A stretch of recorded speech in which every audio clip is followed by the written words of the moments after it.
.com ranking of how valuable players will be in 5 years has Micah Parsons second, only to Patrick Mahomes, and ahead of Justin Jefferson third, Joe Burrow fourth, C.J. Stroud fifth. Keyshawn, agree with this projection? I mean, I'm fine with it. Yeah, because if you just looking at projections, Michael Parsons will be 30 years old. It's not like he plays a skill position. And he depends on anybody. Unlike Justin Jefferson. Justin Jefferson is sitting on the list at 3. He depends on 11 other people.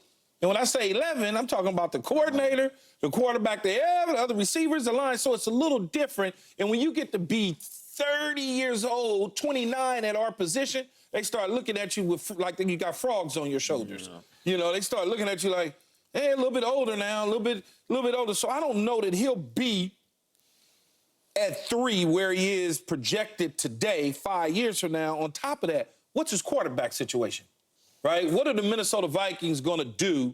Is it J.J. McCarthy? Is he going to grow, or is he just going to be running the football and handing it off? Is Kevin O'Connell still going to be the head coach there? Because 5 years from now, you know, in Minnesota, it ain't like they getting ready to start winning playoff games. So you know how that go. After a couple of years, they're going to fire him and bring in somebody else.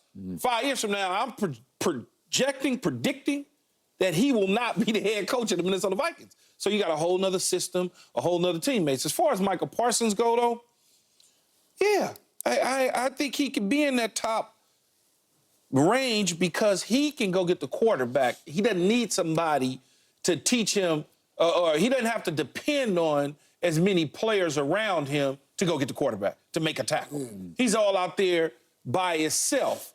You know what I'm saying? And you look at like a Jamar Chase, they got him down at 7. He'll be 29 years old, but guess what? He's 29, not 30. And his quarterback, Joe Burrow, is sitting at 4.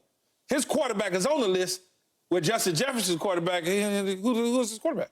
So it's like, I get it, I understand it, but these guys are all young and they're going to be in the tops in these situations. I mean, I can point to a lot of players, man, over the years. DeAndre Hopkins, for instance.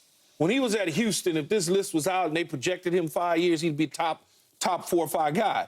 Well, he wound up going to Arizona, and now he's in Tennessee.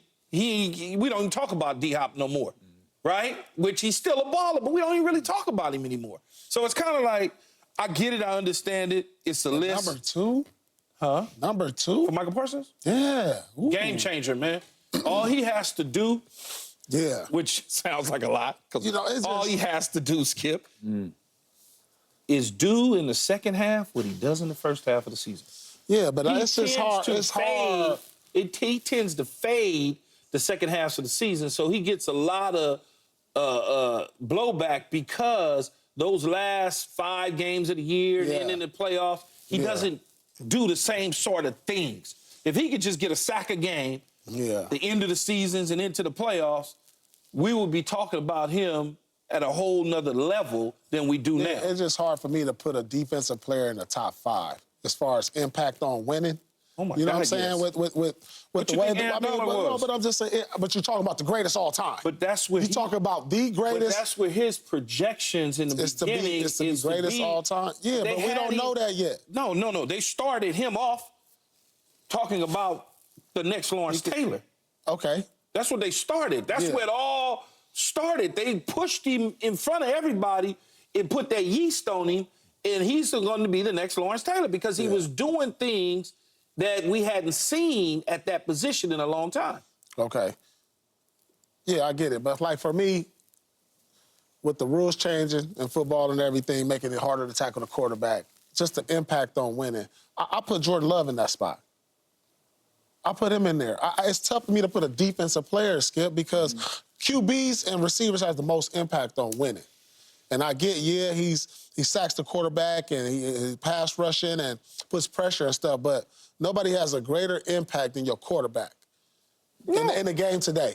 Nobody has a greater impact on the quarterback. And so why is it the guy like they say Mahomes, Parsons, Jefferson, Burrow, and Stroud, how come Jordan Love is not in this conversation? Jordan Love, I just seen him. I just seen what he did in the playoffs. He could, but everybody here is But they're young. But everybody here in 5 years, right?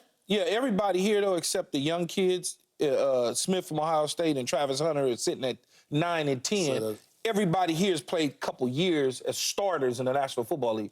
Jordan Love gave us 17 games, 18 games, 19 games. Yeah, but I'm saying so it's like 5 years. But they in can't. 5 years. Yeah, but they only seen a small sample size. So I'm sure if this list came out next Based year, on what I'm he seeing, would be higher. in 5 years, I don't see him projected nowhere but up. Oh, of course. Yeah. He should probably be on the list. That's nothing wrong with that. He should probably be there, Skip. I just like I'll put him in my top 5 more so than Micah. No. I'll put him in my second 5 because I'm my favorite offense because that's where the NFL is now. It's an offensive game. But if you got a guy on the edge, when you're drafting, if there's not a quarterback there, you get you a left tackle, you go get somebody to go get the quarterback, or you take a dude to shut down the receiver. Yeah. So when you talk about building teams, you're going to build with the quarterback, Skip, right?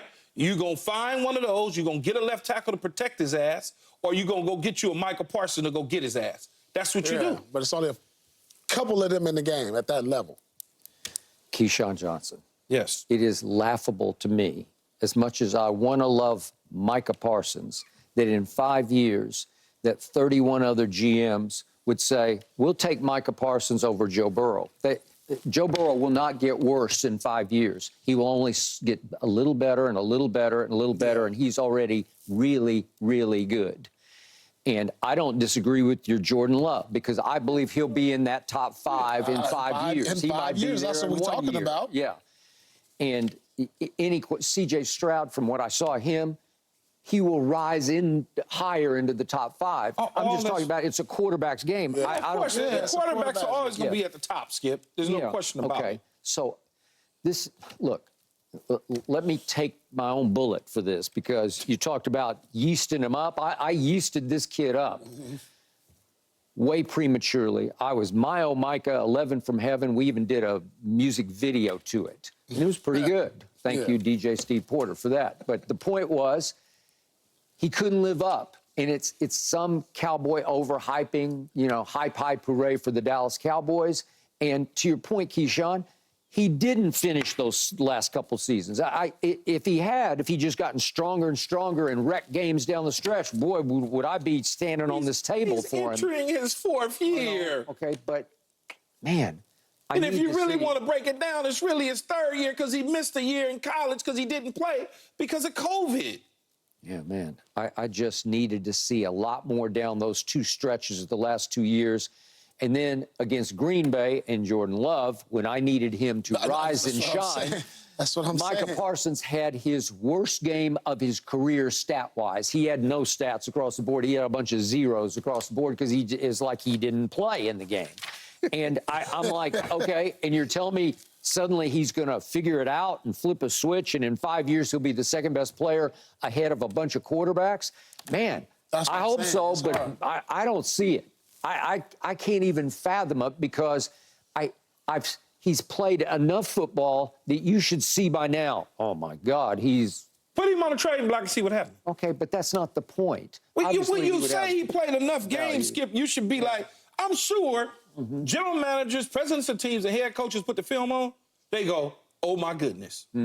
He's got to be more consistent on the back end of the season. Well, he can't just get beaten down because he doesn't have enough, lead in his britches, like he just gets beaten down by the... He's not small. No, I mean, he's not small, but somehow he just gets worn down over the last 6-7 games of the year, where the elephant tackles just batter him. Maybe a scheme. Yeah. Maybe now under Mike Zimmer's scheme, he's different. Boy, I hope so. Well, there was this guy named Malik Hooker, and he happened to be on this podcast I heard the other day. I can't even remember which podcast was it. Do you remember? I can't remember. What did he say, Skip? What did he say? Hey, man. Malik Hooker said, you know what? I think Micah Parsons should be like the 4th on the list to get paid because he has not earned Keyshawn Johnson podcast. I believe Malik did that for motivation. I don't think Malik really believes that he should be the 4th being paid. Boy, when I watched it, Yeah, it came across as pretty sincere to me. It did. Man. And you lit him right up, man. On the You Keyshawn pushed Johnson the right button. podcast. Yeah. I asked the man a simple question, man. Y'all not getting ready to do me like this. Yeah. But I understand what you're saying about quarterbacks. as I started this conversation, if I'm building a team, I'm starting with a quarterback, franchise quarterback. We all know that. Yeah. There's no question that Joe Burrow is going up. There's no question Stroud and Love and one of these guys, maybe it's Caleb or Jalen or somebody that got drafted this year. It well could be. There's no question about it. Yep. But Michael Parsons, every single year, for whatever it's worth, Skip, comes out in the preseason as the favorite to win defensive MVP. Whatever that means.